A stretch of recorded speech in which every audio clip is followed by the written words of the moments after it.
সম্পর্ক ছিন্ন করা মানেই হাল ছেড়ে দেওয়া নয়, বরং অনেক সময় নিজেকে বাঁচানোর সিদ্ধান্ত। এমনটাই মনে করেন জনপ্রিয় অভিনেত্রী সাদিয়া জাহান প্রভা।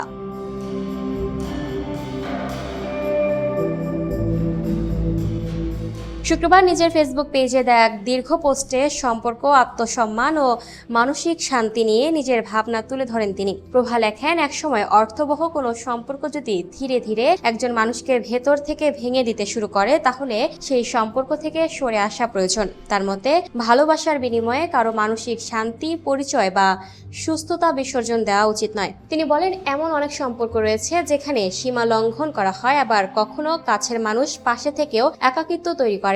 পরিবর্তনের আশায় চেষ্টা করতে করতে একসময় মানুষ নিজেকে হারিয়ে ফেলতে পারে। প্রভার ভাষায়, জীবন থেকে কোনো কিছু সরিয়ে নেওয়া নির্মমতা নয়, বরং নিজের আত্মসম্মান ও মানসিক শান্তিকে অগ্রাধিকার দেওয়ার সাহস। যেখানে প্রতিনিয়ত আঘাত পাওয়া যায়, সেখানে নিরাময় সম্ভব নয়। তাই কখনো কখনো কোনো সম্পর্ক ছেড়ে দেওয়াই হতে পারে নিজেকে বাঁচানোর সবচেয়ে শক্তিশালী সিদ্ধান্ত।